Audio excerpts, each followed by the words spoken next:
નમસ્તે મિત્રો, સ્વાગત છે તમારું આપણી યુટ્યુબ ચેનલ રત્નોતરમાં। અને આપણે મિત્રો વાત કરીશું કે પ્રોબેશન ઓફિસરની સમાજ સુરક્ષા દ્વારા છે એ પીઓની જાહેરાત બહાર પાડવામાં આવેલી છે। હવે એના અંદર મિત્રો છે એ આપણે વાત કરીએ તો કે 10 માર્ક્સની છે એ સમાજ સુરક્ષા વિભાગની યોજનાઓ આપણને પૂછાશે। તો હવે આપણે છે એ બધી જે પણ કાંઈ તૈયારી કરીશું, હું તમને મારા તરફથી જે પણ કાંઈ જે અગત્યના ટોપિક લાગે એ મિત્રો હું આપને છે એ આપના સુધી પહોંચાડવાનો પ્રયત્ન કરીશ। એવું નથી કે આપણે પ્રોબેશન ઓફિસરની એક્ઝામની પ્રિપેરેશન કરીએ છીએ એટલા માટે જ આપણને આ યોજના કામ લાગશે। આ યોજના છે એ આપણી જાણકારી માટે પણ છે કે ભાઈ સમાજ સુરક્ષા વિભાગ દ્વારા કેટલી યોજનાઓ આપણા માટે કાર્યરત છે કે જે આપણને છે એના લાભો લઈએ તો આપણને છે બેનિફિટ થશે। પણ આપણે આ લાભ ક્યારે બીજાને કહી શકીશું? જ્યારે આપણને ખુદને ખબર હશે। જ્યાં સુધી આપણના સુધી જ આ માહિતી નહીં હોય તો આપણે બીજાને આ માહિતી આપી શકીશું નહીં। હવે મિત્રો, આ એક પુસ્તક છે જે ગુજરાત સરકાર દ્વારા છે એ બહાર પાડવામાં આવેલું છે। તેના અંદર કેન્દ્ર સરકાર અને રાજ્ય સરકારની તમામ યોજનાઓ છે એને આવરી લેવામાં આવેલી છે અને મહિલા અને બાળ વિકાસ વિભાગ દ્વારા આ પુસ્તક છે એ બહાર પડાયેલું છે। હવે મિત્રો આપણે વાત કરીએ તો કે ભાઈ સામાજિક ન્યાય અને અધિકારિતા વિભાગ દ્વારા ટોટલ છે એ 15 યોજના કાર્યરત છે। હવે એના અંદર સ્ટેપ બાય સ્ટેપ આપણે બધી જ યોજનાઓ જોશું। સૌપ્રથમ છે પાલક માતા પિતા યોજના, ત્યારબાદ છે દિવ્યાંગ સાધન સહાય યોજના, ત્યારબાદ આવશે દિવ્યાંગ વિદ્યાર્થીઓને શિષ્યવૃત્તિ આપવાની યોજના, ત્યારબાદ છે દિવ્યાંગ વિદ્યાર્થીઓના કુટુંબીજનોને વીમા સહાય, ત્યાર પછી મિત્રો Indira Gandhi national disability pension યોજના, સંત સુરદાસ યોજના, દિવ્યાંગ લગ્ન સહાય યોજના, બૌદ્ધિક અસમર્થતા ધરાવતા દિવ્યાંગ વ્યક્તિઓને આર્થિક સહાય આપવાની યોજના, દિવ્યાંગ વ્યક્તિને એસટી બસમાં મુસાફરીની યોજના, નિરામય હેલ્થ ઇન્સ્યોરન્સ યોજના, ઇન્દિરા ગાંધી રાષ્ટ્રીય વૃદ્ધ સહાય યોજના, વય વંદના યોજના છે મિત્રો જે, ત્યારબાદ છે સંકટ મોચન રાષ્ટ્રીય કુટુંબ સહાય યોજના, નિરાધાર વૃદ્ધોને રાજ્ય સરકારની આર્થિક સહાય કેદી સહાય યોજના તથા પીએમ યશસ્વી યોજના। આ રીતે મિત્રો ટોટલ 15 યોજનાઓ છે। હવે આપણે યોજના છે એ સ્ટેપ બાય સ્ટેપ જોતા જઈશું। સૌપ્રથમ આપણે યોજનાની વાત કરીએ તો પ્રથમ યોજના છે પાલક માતા પિતા યોજના। હવે આ યોજનાના અંદર મિત્રો તમને સરકારશ્રી તરફથી મહિને 3000 રૂપિયાની સહાય આપવામાં આવે છે, જે સહાય ડાયરેક્ટ તમારા બેંકના ખાતાના અંદર જમા થઈ જશે। હવે આપણે જોઈએ કે આ યોજનાનો લાભ કોણ લઈ શકે છે, કઈ જગ્યાએ તમારે તેનું ફોર્મ ભરવાનું છે, શું ડોક્યુમેન્ટ્સની જરૂર પડશે, કઈ રીતે તમે આ યોજના છે તેનો લાભ લઈ શકો છો।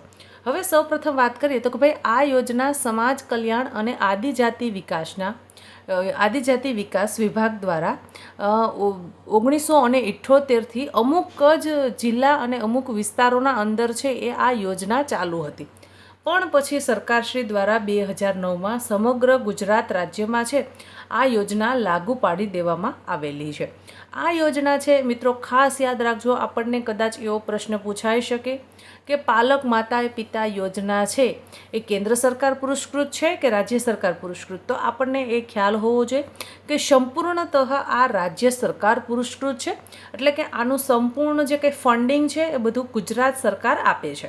હવે આના અંદર મિત્રો તમે જ્યારે પણ આ યોજનાનો લાભ લેવા માંગો છો તો આ યોજનાનો લાભ કોણ લઈ શકે છે અને કોને આ યોજનાનો લાભ મળશે?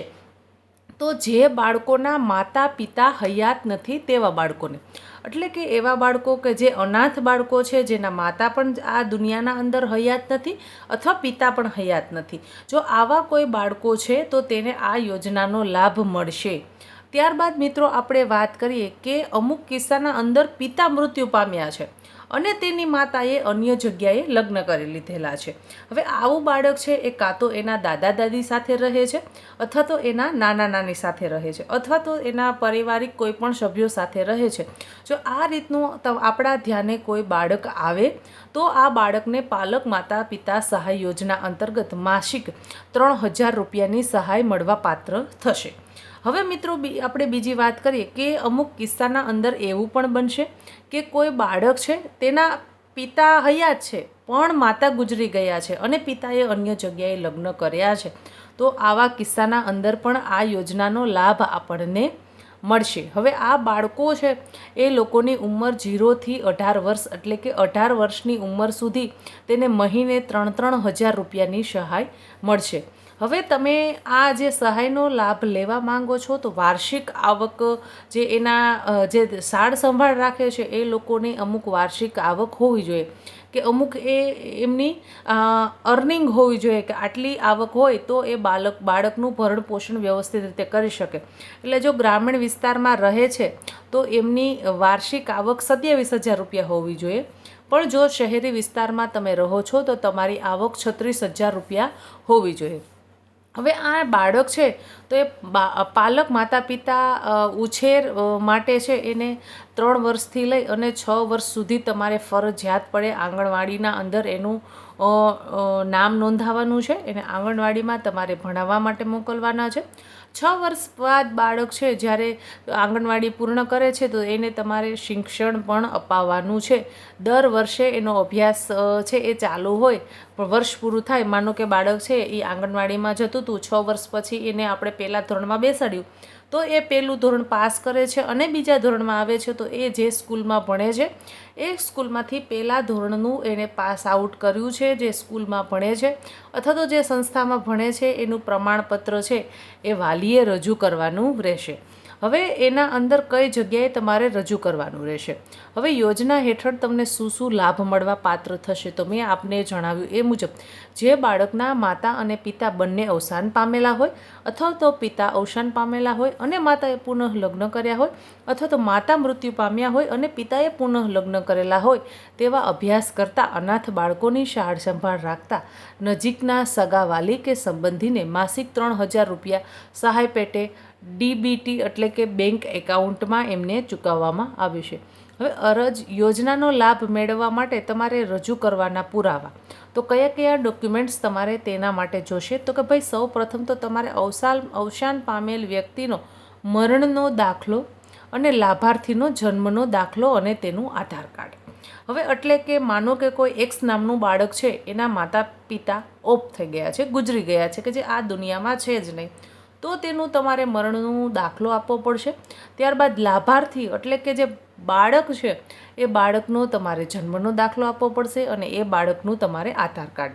હવે આટલા ડોક્યુમેન્ટ્સની આપણે વાત કરી લીધી કે ભાઈ તમારે આટલા ડોક્યુમેન્ટ્સ આપવાના રહેશે, પણ કઈ જગ્યાએ તમે અરજી કરી શકો છો? આપણે સૌ જાણીએ છીએ કે અત્યારે બધી જ અરજીઓ છે એ ઓનલાઈન થાય છે, કોઈ પણ પ્રોસેસ ઓફલાઈન થતી નથી, એટલે તમારે ઓનલાઈન અરજી કરવાની છે। તો એના માટે તમારે eSamajKalyan.gujarat.gov.in વેબસાઇટ પર જઈ અને તમે ઓનલાઈન અરજી કરી શકો છો। હવે મિત્રો વાત કરીએ તો કે યોજના અમલી કરનાર કચેરીનું નામ અને મંજૂર કરવાનો હોદ્દા કે ભાઈ આ યોજના છે એ કઈ કચેરી અંતર્ગત આવે છે અને તેને મંજૂર કોણ કરી શકે છે તો કે રાજ્ય કક્ષાએથી નિયામક સમાજ સુરક્ષા ગુજરાત રાજ્ય ગાંધીનગર અને જિલ્લા કક્ષાએથી જિલ્લા સમાજ સુરક્ષા અધિકારી અથવા તો જિલ્લા બાળ સુરક્ષા અધિકારીની કચેરી મારફત તમે છે એ અરજી કરી શકો છો અને એમના પાસે છે એ અરજી મંજૂર કરવી અથવા તો ના મંજૂર કરવી એ બધી જ બાબતોની ચકાસણી છે એ તેમના દ્વારા થતી હોય છે। હવે અરજી તો તમારે ઓનલાઈન જ કરવાની છે, ઓફલાઈન કરવાની નથી। હજુ એક વખત બોલી જાઉં છું, eSamajKalyan.gujarat.gov.in પોર્ટલ પર જઈ અને તમે અરજી કરી શકો છો। જિલ્લા સમાજ સુરક્ષા કચેરી જિલ્લા બાળ સુરક્ષા અધિકારીની કચેરીનો તમારે સંપર્ક કરવાનો રહેશે। અરજી તમારે ઓનલાઈન કરવાની છે। વધુ માહિતી માટે તમે જિલ્લા સમાજ સુરક્ષાની કચેરી અથવા તો બાળ સુરક્ષા અધિકારીની કચેરીનો તમે સંપર્ક કરી શકો છો। મિત્રો રાજ્ય કક્ષાએ લાગુ પડતા સરકારશ્રીના વિભાગનું નામ તો કે ભાઈ સામાજિક ન્યાય અને અધિકારિતા વિભાગ દ્વારા આ યોજના છે એ ચાલે છે। મિત્રો તો આપણે આ યોજના છે પાલક માતા પિતા યોજના વિશે વાત કરી। મિત્રો આ યોજના છે એ ગુજરાત સરકાર પુરસ્કૃત છે અને તેનાથી છે એ એવા લોકો સુધી મિત્રો આ વિડીયો શેર કરો કે જેથી કરી અને કોઈ વ્યક્તિ સુધી આ વિડીયો પહોંચે તો ભાઈ એને તો આ યોજનાનો લાભ ક્યાંથી એને ફોર્મ ભરવાનું છે, શું ફોર્મ માટે ડોક્યુમેન્ટ્સ જોશે, કઈ રીતે ઓનલાઈન અરજી કરી શકે છે, એ બધી જ માહિતી આપણે આ વિડીયોમાં સમજાવવાનો પ્રયત્ન કર્યો છે। હવે મિત્રો આપણે બીજી યોજનાની વાત કરીશું અને એ છે દિવ્યાંગ સાધન સહાય યોજના। મિત્રો આપણે સૌ જાણીએ છીએ કે ભાઈ દિવ્યાંગ એટલે કે કેવા વ્યક્તિ થશે કે જે લોકો છે એ કંઈક છે એ નોર્મલ માણસો કરતાં એમનામાં શારીરિક રીતે થોડી ખોટખાપણ છે. તો આવા લોકો છે મિત્રો એ આના અંદર અરજી કરી શકે છે અને એમને સાધન સહાય આપવામાં આવે છે. 20,000 રૂપિયાની જે છે એ રકમની મર્યાદામાં એ લોકોને છે એ સાધન છે એ લઈ આપવામાં આવતા હોય છે. એ યોજના છે દિવ્યાંગ સાધન સહાય યોજના. યોજનાનો હેતુ છે કે રાજ્યમાં દિવ્યાંગ વ્યક્તિઓ કૃત્રિમ અવયવો બેસાડવા તથા શૈક્ષણિક અને ધંધાકીય રીતે ઉપયોગી થાય તેવા સાધનો પૂરા પાડી તેમને શૈક્ષણિક વિકાસ અને સામાજિક પુનઃસ્થાપન થાય તે હેતુથી સાધન સહાય યોજના અમલમાં મૂકવામાં આવેલ છે. એટલે કે આ યોજનાનો હેતુ શું છે ભાઈ, કે એ લોકો પણ સમાજના અંદર સારા માન સન્માન અને મોભા સાથે સારું જીવન જીવી શકે.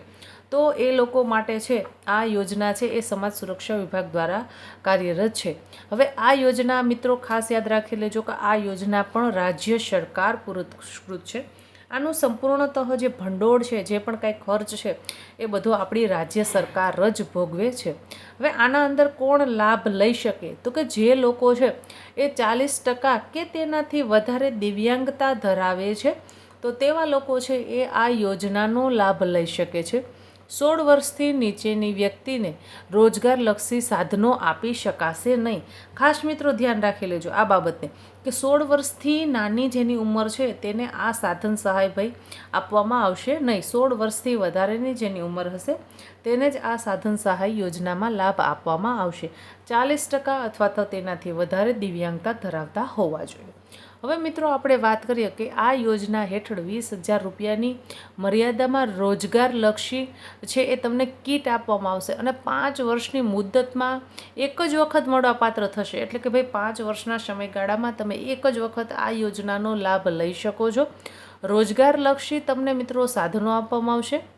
હવે તેમાં સાધનોની વાત કરીએ આપણે તો કે ભાઈ tricycle, folding wheelchair, hearing aid, pocket range, કાન પાછળ જે લગાડવાનું આવે છે એ તમને સાધન મળી શકે છે. ફોલ્ડિંગ સ્ટિક મળી શકે છે. એલ્યુમિનિયમની કાખ ઘોડી, કેલિપર્સ, ઘૂંટણ માટેના પોલિયો કેલિપર્સ મળે છે. બ્રેન કીટ મળે છે.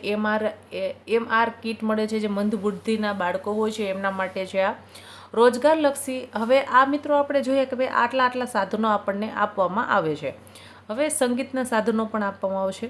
હવે વાત કરીએ કે રોજગારલક્ષી તમને કઈ કીટ મળી શકે છે તો કે ભાઈ કડિયા કામની કીટ મળશે, સેન્ટિંગ કામની કીટ, વાહન સર્વિસ અને રિપેરિંગની કીટ, મોચી કામની કીટ, દરજી કામ માટેની કીટ, ભરતકામની કીટ, કુંભારી કામ કરવા માટેની કીટ, વિવિધ જે ફેરીઓ આવતા હોય છે, અમુક કાપડની ફેરી કરતા હોય છે, અમુક છે એ સોડા, સાબુ, શેમ્પૂ વેચવાની એવી ફેરી કરતા હોય છે તો એની કીટ હોય છે. પ્લમ્બર કીટ છે. બ્યુટી પાર્લર બહેનો હોય તો એમને બ્યુટી પાર્લરની કીટ મળે છે. પછી ઇલેક્ટ્રિક એપ્લાયન્સિંગ રિપેરિંગ એટલે કે તમે લાઇટ ફિટિંગનું ને એવું બધું રિપેરિંગ કરી શકો તો એના માટેની કીટ આપતી હોય છે. ખેતીવાડી લક્ષી કીટ, લુહારી, વેલ્ડિંગ કામ તેની કીટ હોય છે. સુથારી કામની કીટ હોય છે. ધોબી કામની કીટ છે. સાવરણી સુપડા બનાવવા માટેની કીટ, દૂધ દહીં વેચનાર, માછલી વેચનાર, પાપડ બનાવટ, અથાણા બનાવટ, ગરમ ઠંડા પીણા, અલ્પાહાર વેચાણ. ત્યારબાદ છે પંચર કીટ, ફ્લોર મિલ, મસાલા મિલ, રૂની દિવેટ બનાવવાની, મોબાઈલ રિપેરિંગ, હેર કટિંગ જે વાળંદ કામનું હોય છે હેર કટિંગ કરવા માટેનું તો એ લોકોને એની કીટ આપવામાં આવે છે. હવે મિત્રો આટલી તમને 26 પ્રકારની વ્યવસાયલક્ષી કીટ આપવામાં આવશે. હવે આપણે જોઈએ કે ભાઈ આ કીટ મેળવવા માટે તમારે શું ડોક્યુમેન્ટ્સ રજૂ કરવાના રહેશે તો તેના અંદર તમારે દિવ્યાંગ ઓળખ કાર્ડની એક ઝેરોક્સ આપવાની રહેશે.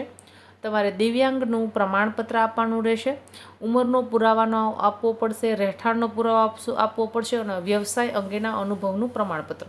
માનો કે ભાઈ તમે છે એ મસાલા મિલ છે એની કીટ મેળવવા માંગો છો તો તમે જે મસાલા મિલમાં કામ કરો છો અથવા તો તમને એ કામ કરવાનો એક્સપિરિયન્સ છે એવી રીતે એ કામગીરીનું અનુભવનું પ્રમાણપત્ર જોડવાનું તમારે રહેશે. હવે અરજીનો નમૂનો એટલે કે કઈ જગ્યાએથી તમે ઓનલાઈન અરજી કરી શકો છો. મિત્રો જો અત્યારે સમય સાથે પણ ખૂબ પરિવર્તન આવ્યું છે. પહેલાં તો આપણે ગ્રામીણ વિસ્તારમાં રહેતા હોય તો આપણે પછી જિલ્લામાં કે તાલુકાની કચેરીએ જતા અને પછી એમાં લાઇનમાં ઊભું રહેવાનું, બપોરે બ્રેક પડે અને પછી માંડ અડધું કામ થાય ને પછી એમ કહી દે કે ભાઈ આજે તો વારો નહીં આવે, પાછા કાલે આવજો. એટલે આપણો કેટલો બધો સમય અને બધું વ્યય થતું હતું. પણ હવે એવું નથી.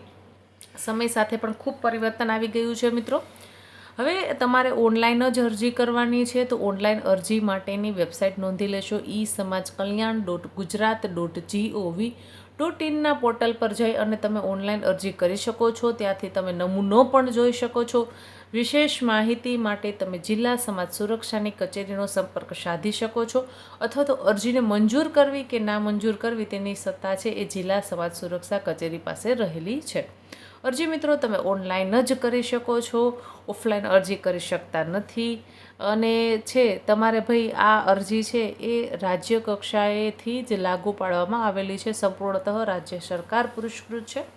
તો આશા રાખું છું મિત્રો કે આ માહિતી તમને પસંદ આવી હશે. જો માહિતી પસંદ આવી હોય તો વિડીયોને લાઇક કરો. હજી સુધી રત્નોત્તર યુટ્યુબ ચેનલને સબસ્ક્રાઈબ નથી કરી તો ઝડપથી ચેનલને સબસ્ક્રાઈબ કરી લેશો. અને પ્રોબેશન ઓફિસરની તૈયારી કરતા વિદ્યાર્થીઓ માટે આ ખૂબ જ સરસ મજાની યોજના હું લઈને આવી છું. જેટલી પણ યોજના તમારા સિલેબસમાં છે એમાંની આપણે આ 1500 યોજનાઓ છે કે જે આપણે ગુજરાત સરકારની બુક્સમાં આપેલી છે, તો એમાંથી જ આપણે આ યોજના કરીશું. કેમકે એમાંથી જો કદાચ 2-5 માર્ક્સનો પૂછાઈ જાય તો આપણને એ મેરિટમાં બહુ બધો ફાયદો થશે. ધન્યવાદ મિત્રો.